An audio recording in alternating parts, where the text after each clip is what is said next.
قابل احترام صدر اجلاس، اسٹیج پر موجود موقر علماء کرام، سامعین میں موجود اہل علم، میرے محترم دینی بھائیوں اور قابل احترام اور بہن، اللہ رب العالمین نے انسان کو اپنی عبادت کے لیے پیدا کیا۔ وَمَا خَلَقْتُ الْجِنَّ وَالْإِنسَ إِلَّا لِيَعْبُدُونَ، میں نے جنات کو اور انسانوں کو اسی لیے پیدا کیا ہے کہ وہ میری عبادت کریں۔ اس سے معلوم ہوتا ہے کہ انسان کی زندگی کا ایک مقصد ہے۔ اللہ تعالیٰ نے تمام چیزوں کو کسی نہ کسی مقصد کے لیے پیدا کیا ہے۔ انسان کو اللہ تعالیٰ نے اسی لیے پیدا کیا کہ وہ اللہ رب العالمین ہی کو اپنا معبود مانے اور اپنی پوری زندگی اللہ رب العالمین کی عبادت کا اہتمام کرتا ہے، وہ اللہ کا بندہ بنا رہے اور اللہ تعالیٰ کی عبادت میں کسی کو شریک نہ کرے۔ لیکن بدقسمتی سے معاملہ یہ ہے کہ انسان کی پیدائش کا یہ بنیادی مقصد بہت سے لوگ نہیں جانتے، اور جو لوگ جانتے بھی ہیں شکوک اور شبہات اور غلط افکار کی ملاوٹ کی وجہ سے اس مقصد کے بارے میں گمراہ ہو جاتے ہیں۔ ایک انسان کے لیے سب سے پہلا فریضہ جو اسے جاننا چاہیے وہ یہ کہ اللہ رب العالمین نے اسے خالص اللہ کی عبادت کے لیے پیدا کیا، ایسی عبادت جس میں اللہ کے ساتھ وہ کسی کو شریک نہ کرے۔ اللہ رب العالمین نے رسول اکرم محمد عربی صلی اللہ علیہ وسلم کو یہ فرمایا اور آپ کو حکم دیا، فرمایا فَاعْلَمْ أَنَّهُ لَا إِلَهَ إِلَّا اللَّهُ، اے نبی آپ اس بات کو اچھی طرح جان لیں کہ اللہ کے سوا کوئی عبادت کے لائق نہیں، اللہ کے سوا کوئی حقیقی معبود نہیں۔ اللہ تعالیٰ نے رسول اکرم صلی اللہ علیہ وسلم سے خطاب کرتے ہوئے کہا کہ آپ اس بات کو جانیں۔ جب نبی جو لوگوں کی ہدایت کے لیے آتے ہیں، لوگوں کی رہنمائی کے لیے آتے ہیں، وہ اس بات کے محتاج ہیں کہ اس حقیقت کو اچھی طرح جان لیں، تو آپ کے امتی خصوصاً اور ساری انسانیت عموماً اس بات کی زیادہ محتاج ہے کہ وہ اس کلام کو، اس کلمے کو سیکھے، اس جملے کے معنی کو جانے اور اس کے تقاضوں کو جانے۔ وہ جانے کہ واقعی اس جملے کے بولنے کے بعد، لا الہ الا اللہ کے اقرار کے بعد، ایک انسان کو کس چیز کا جاننا ضروری ہے اور کن چیزوں کا ماننا ضروری ہے، اور پھر اس ماننے کے بعد اس کی زندگی میں کیا کیا چیزیں ہونی چاہیے اور کیا نہیں ہونا چاہیے۔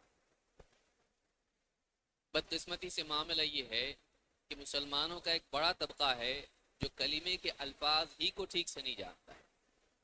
اگر عربی زبان کا یہ جملہ اس کو پڑھنے کے لیے کہا جائے تو ٹھیک سے تجوید سے یا صاف الفاظ میں اس کو ادا بھی نہیں کر سکتا ہے، زیر زبر کی غلطیاں اس کی نکلیں۔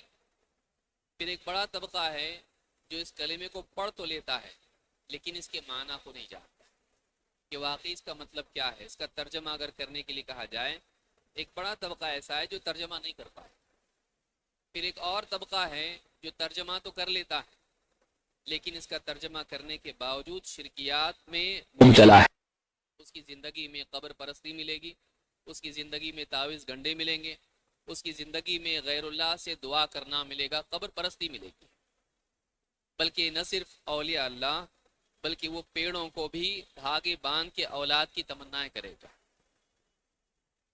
بازوں پر دھاگے باندھ کر، کڑے پہن کر، انگوٹھیاں پہن کر، گھر کے اندر باباؤں کی تصویریں لگا کر، دکانوں کے اندر ناڑے اور تسبیحات لٹکا کر، گھوڑے کی نال لگا کر، اس طرح کی چیزیں کر کے وہ چاہتا ہے کہ اس کے گھر میں، اس کی زندگی میں برکت رہے۔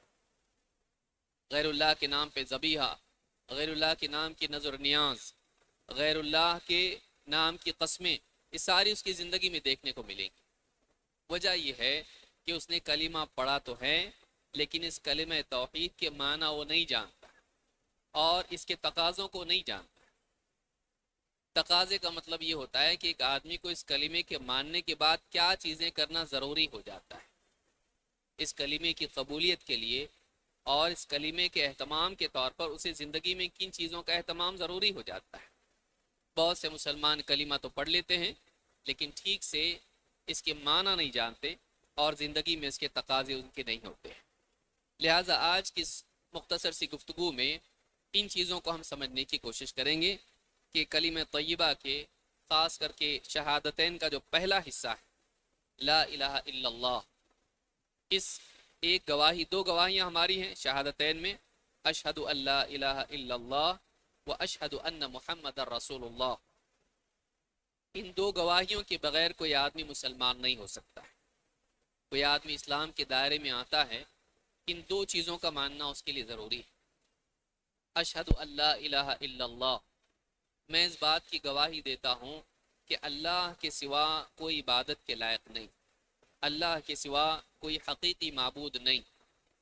دوسرا حصہ واشہد ان محمد رسول اللہ، میں اس بات کی گواہی دیتا ہوں کہ محمد صلی اللہ علیہ وسلم اللہ کے رسول ہیں۔ یہ دو جملے ہیں جن کا اقرار کر کے، جن کے تلفظ کے ذریعے سے، جن کے اعتقاد کے ساتھ ایک آدمی اسلام میں داخل ہوتا ہے۔ پہلا حصہ اور دوسرا حصہ، ان دونوں کے کچھ تقاضے ہیں۔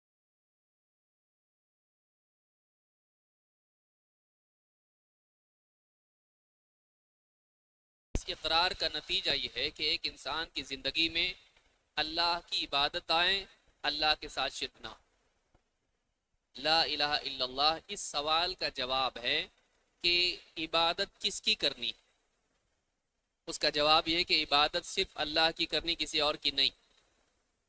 محمد الرسول اللہ اس سوال کا جواب ہے کہ عبادت کیسے کریں گے، کس طریقے پر کی جائے، کیسے کی جائے۔ محمد رسول اللہ اس کا جواب ہے کہ عبادت، اللہ کی عبادت محمد صلی اللہ علیہ وسلم کے طریقے پر آپ کی رہنمائی میں کی جائے، جیسے آپ نے اپنے قول سے بتایا، اپنے عمل سے۔ اللہ رب العالمین کی طرف سے اس پر کیا انعام ہے۔ اللہ کے نبی صلی اللہ علیہ وسلم فرماتے ہیں اسعد الناس بشفاعتی یوم القیامت من قال لا الہ الا اللہ خالصا من قلبہ۔ امام البخاری نے کتاب العلم میں اس کو روایت کیا ہے۔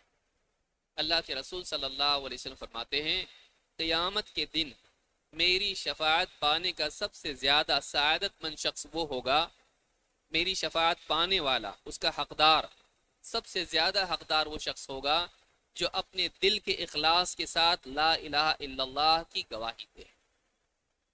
اس حدیث سے بات معلوم ہوتی ہے کہ قیامت کے دن اللہ کے نبی صلی اللہ علیہ وسلم کی سفارش اس انسان کو نصیب ہوگی جس کی زندگی میں لا الہ الا اللہ کا اقرار دل کے اخلاص کے ساتھ، کسی اور وجہ سے نہیں، اللہ کی رضا کے لیے اس نے لا الہ الا اللہ کا اقرار کیا۔ انسان سے زندگی میں غلطیاں، کوتاہیاں ہو جاتی ہیں، قیامت کے دن اللہ کے نبی صلی اللہ علیہ وسلم ایسے انسان کے لیے سفارش کریں گے جس نے اخلاص کے ساتھ لا الہ الا اللہ کا اقرار کیا۔ اسی طرح سے اللہ کے نبی صلی اللہ علیہ وسلم فرماتے ہیں فَإِنَّ اللَّهَ قَدْ حَرَّمَ عَلَى النَّارِ مَنْ قَالَ لَا إِلَهَ إِلَّا اللَّهِ يَبْتَغِي بِذَلِكَ وَجْهَ اللَّهِ۔ امام البخاری اور امام مسلم دونوں نے اس حدیث کو روایت کیا ہے۔ آپ فرماتے ہیں اللہ کے رسول صلی اللہ علیہ وسلم کہ اللہ تعالیٰ نے ایسے ہر شخص کو جہنم پر حرام کر دیا ہے، جہنم کی آگ اس کو تباہ نہیں کرے گی۔ ایسے ہر شخص کو جہنم پر حرام کر دیا ہے جو لا الہ الا اللہ کا اقرار کرے اور اپنے اس اقرار میں اللہ رب العالمین کی رضا چاہتا ہو، اللہ کو راضی کرنے کے لیے، اللہ کے دیدار کی چاہت میں وہ لا الہ الا اللہ کا اقرار کرتا ہو، اپنی جان بچانے کے لیے، دنیاوی فائدہ پانے کے لیے، کسی سے نکاح کرنے کے لیے یا دنیاوی مال و متاع حاصل کرنے کے لیے، سپورٹ لینے کے لیے، اس لیے کلمہ نہیں پڑھتا ہے، بلکہ لا الہ الا اللہ کا اقرار کرتا ہے اس لیے کہ اللہ مجھ سے راضی ہو جائے، آخرت میں جنت میں جاؤں اور اللہ کا دیدار مجھے نصیب ہو، تو اللہ کی خاطر یہ کہتا ہوں۔ ایسے آدمی کے لیے وعدہ یہ ہے کہ اس پر اللہ تعالیٰ جہنم پر اس کو حرام کر دیتا ہے۔ اسی طرح سے اللہ کے نبی صلی اللہ علیہ وسلم فرماتے ہیں من قال لا الہ الا اللہ مخلصا دخل الجنہ، من قال لا الہ الا اللہ مخلصا دخل الجنہ، جو اخلاص کے ساتھ دل کے اخلاص سے جو انسان لا الہ الا اللہ کا اقرار کرتا ہے وہ جنت میں ضرور جائے گا۔ اس سے معلوم ہوتا ہے کہ تین باتیں یہاں ہم نے دیکھی۔ ایک، قیامت کی، اس حدیث کو امام البزار نے روایت کیا ہے اور یہ حدیث صحیح ہے۔ پہلی حدیث میں ہم نے دیکھا قیامت کے دن حشر کے میدان میں نبی صلی اللہ علیہ وسلم کی سفارش اگر کسی کو پانی ہے، اس کو چاہیے کہ اخلاص کے ساتھ لا الہ الا اللہ کہے، کوئی اور غرض نہ ہو۔ دو، جہنم سے بچنا ہے، اس کے لیے بھی یہی کلمہ ہے۔ جنت میں جانا ہے، اس کے لیے بھی یہی کلمہ ہے۔ لہٰذا یہ کلمہ جنت کی چابی ہے۔ جو انسان جنت میں جانا چاہتا ہے اس کی زندگی میں سب سے اہم چیز یہی ہونی چاہیے کہ اس کلمے کا اہتمام کرے، الفاظ کے اعتبار سے، تلفظ کے اعتبار سے بھی، اعتقاد کے اعتبار سے بھی، اور زندگی میں اس کے مطالبات کو، اس کے تقاضوں کو پورا کرنے کے اعتبار سے بھی۔ ان تینوں اعتبار سے اس کو اس کا اہتمام کرنا چاہیے۔ آئیے دیکھتے ہیں لا الہ الا اللہ کا مفہوم کیا ہے، اس کا معنی کیا ہے، اس کلمے میں کیا بات کہی گئی جو ہم کو جاننا چاہیے۔ لا الہ الا اللہ میں دو چیزیں ہیں، ایک اثبات اور دوسرے نفی۔ اس کلمے میں دو ٹکڑے ہیں، ایک میں ہے انکار اور دوسرے ٹکڑے میں ہے اقرار۔ ایک میں ہم انکار کرتے ہیں، دوسرے میں ہم اقرار کرتے ہیں۔ ایک بات کو ہم نہیں مانتے، ایک بات کو ہم مانتے ہیں۔ ان دونوں چیزوں کو جمع کرنے کے بعد یہ کلمہ مکمل ہوتا ہے۔ لا الہ الا اللہ، جب یہ کلمہ ہم کہتے ہیں اس کے پہلے ٹکڑے میں انکار ہے، لا الہ میں انکار ہے، الا اللہ میں اقرار ہے۔ جب تک کہ انکار اور اقرار جمع نہ کیا جائے توحید صحیح نہیں ہوتی ہے۔ جب تک کہ انسان انکار اور اقرار ان دونوں چیزوں کو جمع نہ کریں توحید صحیح نہیں ہوتی ہے۔ ایک انسان کو اپنی توحید کو صحیح کرنے کے لیے ضروری ہے کہ وہ نفی اور اثبات دونوں کو جمع کرے۔ لیکن سوال یہ ہوتا ہے کہ لا الہ الا اللہ میں انکار کس کا ہے اور اقرار کس کا ہے؟ قرآن کریم میں ایک جگہ اللہ تعالیٰ فرماتا ہے سورہ لقمان میں آیت نمبر 30 میں، ذَلِكَ بِأَنَّ اللَّهَ هُوَ الْحَقُّ وَأَنَّ مَا يَدْعُونَ مِن دُونِهِ الْبَاطِلُ۔ یہ اس لیے کہ اللہ تعالیٰ ہی حق ہے اور اللہ کے سوا جن کو یہ لوگ پکار رہے ہیں وہ سب کے سب باطل ہیں۔ اس آیت میں اللہ تعالیٰ نے بتلایا کہ معبود ہونے کے اعتبار سے اللہ تعالیٰ حقیقی معبود ہے، اور اللہ کے سوا جن کو لوگ پکارتے ہیں بطور معبود، استمداد کے لیے ہو یا رضا طلب کرنے کے اعتبار سے ہو، اللہ کے سوا جن کو بھی پکارا جاتا ہے وہ سب کے سب باطل ہے۔ تو لا الہ الا اللہ میں پہلے ٹکڑے میں اللہ کے سوا جن کو پوجا جاتا ہے، جن کی عبادت ہوتی ہے، ان سب کا انکار ہے۔ الا اللہ میں صرف اللہ کا اقرار ہے۔ کس اعتبار سے؟ معبود ہونے کے اعتبار سے۔ لا الہ میں اس بات کا انکار ہے کہ اللہ کے سوا بھی کوئی معبود ہو نہیں، اللہ کے سوا کوئی معبود نہیں۔ اللہ کے سوا جن کی بھی لوگ عبادت کرتے ہیں، چاہے وہ بت ہوں، پیڑ ہوں، فرشتے ہوں، انبیاء ہوں، اولیاء ہوں، یا جنات ہوں، یا اپنے تصور کی کوئی چیز ہو، اللہ کے سوا جن کی بھی عبادت لوگ کرتے ہیں ان کے معبود ہونے کا انکار ہے، ان کے معبود ہونے کا انکار ہے، وہ معبود نہیں ہے۔ ہو سکتا ہے جس کی لوگ عبادت کر رہے ہیں وہ رسول ہو، جیسے عیسیٰ علیہ السلام، تو عیسیٰ علیہ السلام کا انکار رسالت کے اعتبار سے نہیں ہے، ابدیت کے اعتبار سے نہیں ہے، الوہیت کے اعتبار سے ہے، کیونکہ یہاں کلمے میں انکار کس چیز کا ہے؟ معبود ہونے کا۔ عیسیٰ علیہ السلام اللہ کے رسول ہیں، اللہ کے بندے ہیں، لیکن اللہ کے ساتھ شریک نہیں ہے، وہ معبود نہیں ہے۔ لا الہ میں الہ ہونے کا انکار ہے۔ تو جتنوں کی بھی عبادت کی جاتی ہے کوئی بھی اس لائق نہیں کہ اس کی عبادت کی جائے۔ الا اللہ میں اللہ کا اقرار ہے، ہاں اللہ ہی ہے جو عبادت کے لائق ہے۔ بعض لوگ کہتے ہیں جب ہم لا الہ کہتے ہیں سارے معبودوں کا انکار کر دیتے ہیں، نہیں، یہ غلط بات ہے۔ ہم سارے معبودوں کا انکار نہیں کرتے ہیں،